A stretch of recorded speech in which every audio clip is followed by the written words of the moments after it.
Oh, here we go. Oh, hi. Hi, guys. Good morning. We have a special show today. Should we start proceeding? Yes. Sorry. We have a special show. I hope you join. Oh, no. So we're going to be outside, you guys, on the plaza. We're so excited. There's people here actually watching. So if you're in the neighborhood, come by and say hi. Yes, we're at Fox News, of course, outnumbered. It's at noon. So we're walking towards our set. Look at this.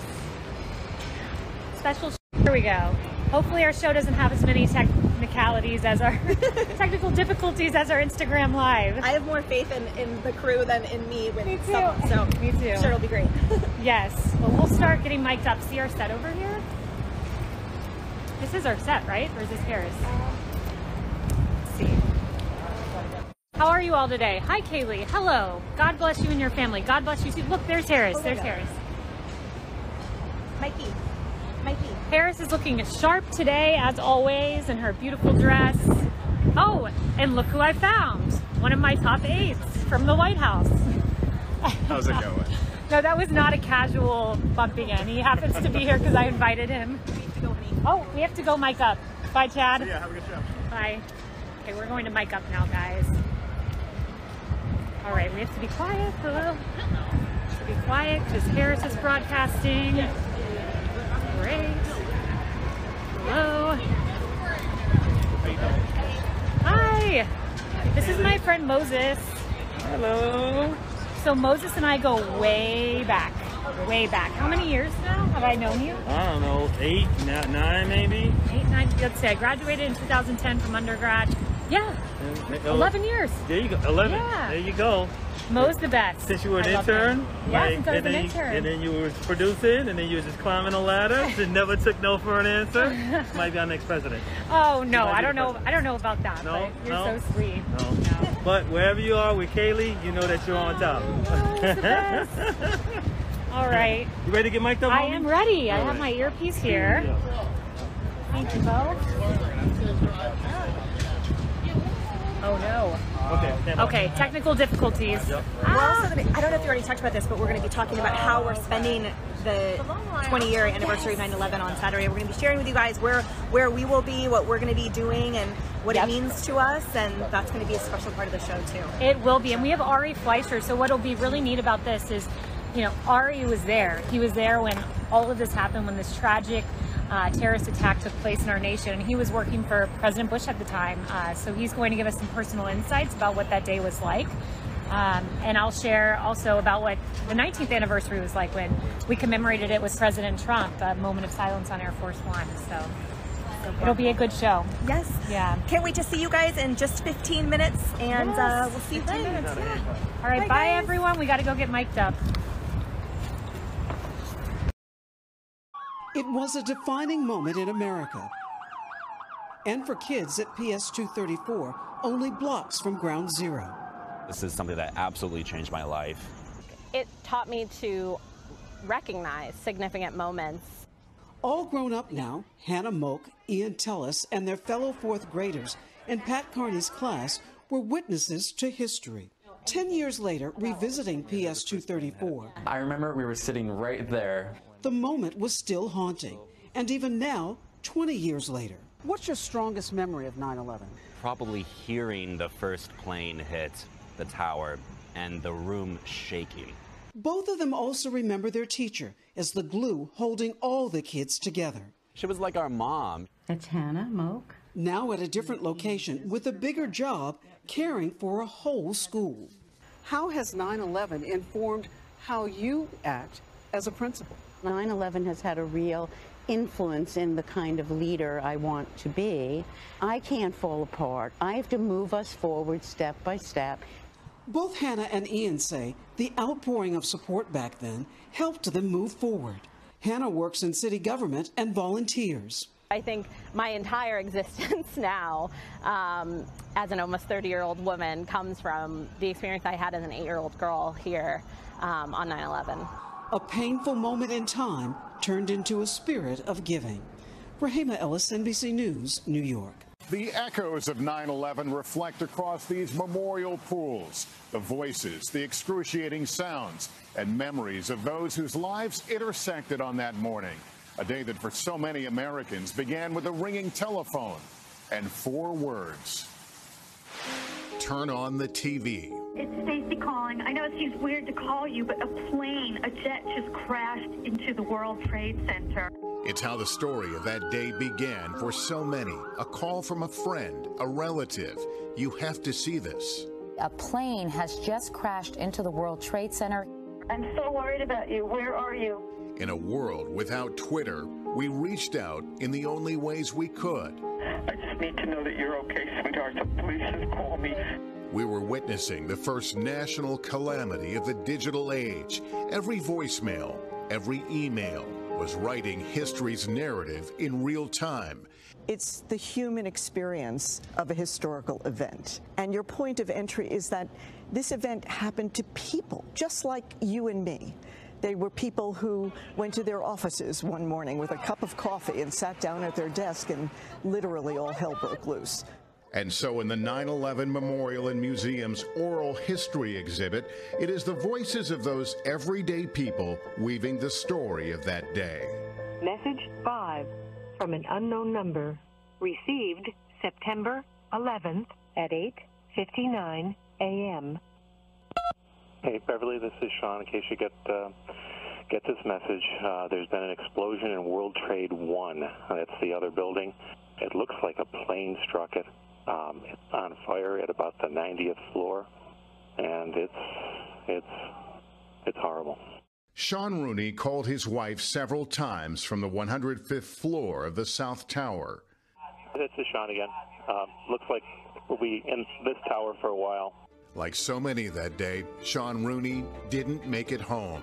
Those who died and those who escaped the buildings are part of a painful mosaic. Judy Ween also worked in the South Tower. She survived. It was pitch black. I went to get up, but I was literally walking over bodies. So many people just died at that moment.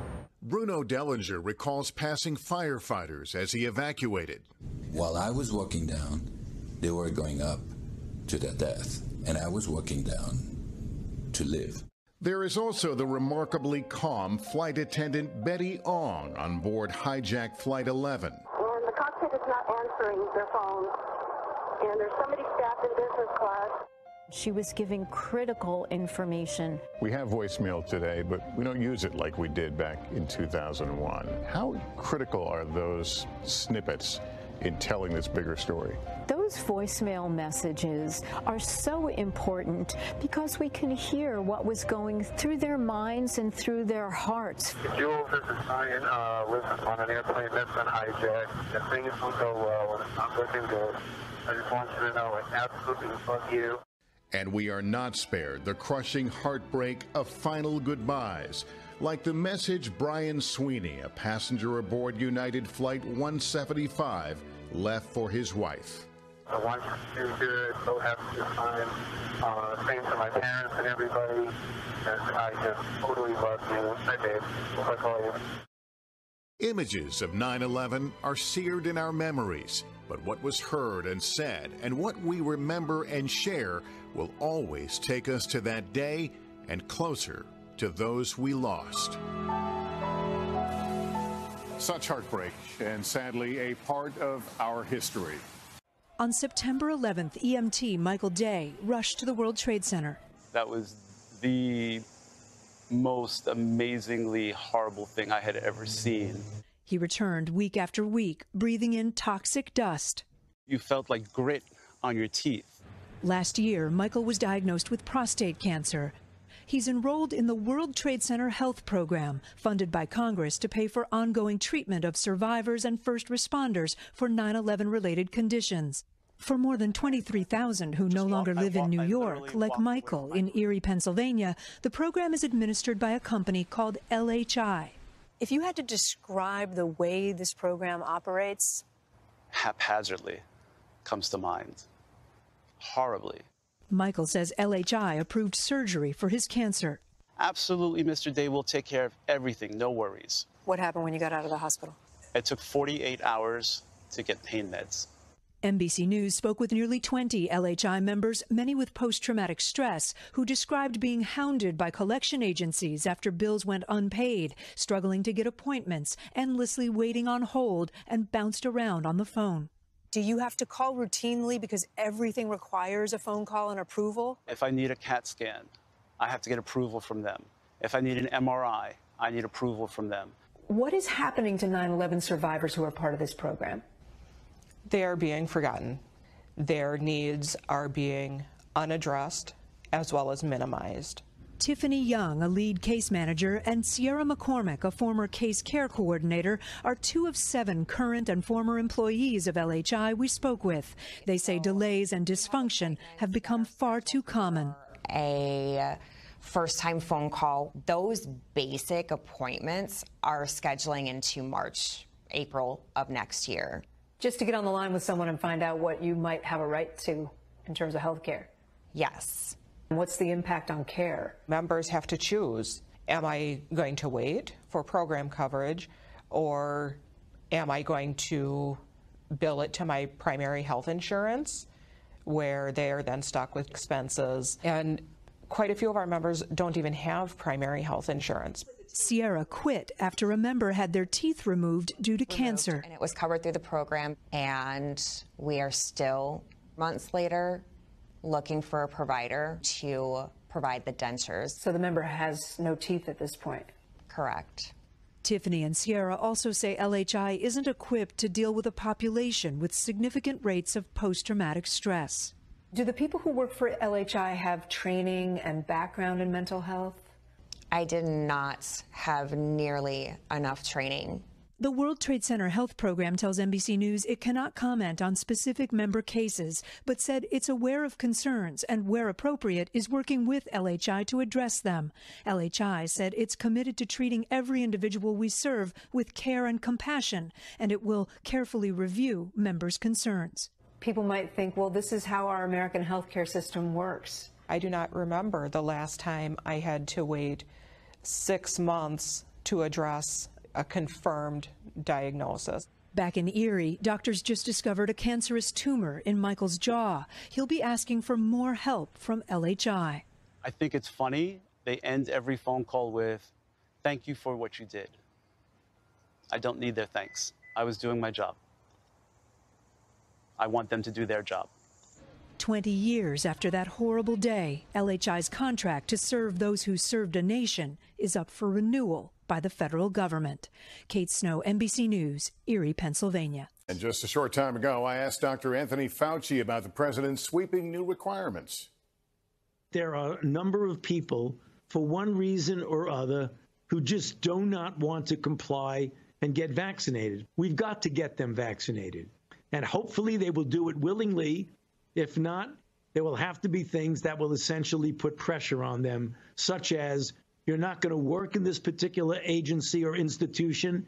You're not going to be able to go to this college or this university unless, in fact, you get vaccinated. And I believe that once we start doing that, you will see more and more people willingly get vaccinated. Los Angeles schools are talking about requiring vaccines for children 12 and up. Is that a model you think would be useful for other schools around the country? Lester, I do. I do believe that that's the case. And this is not anything new.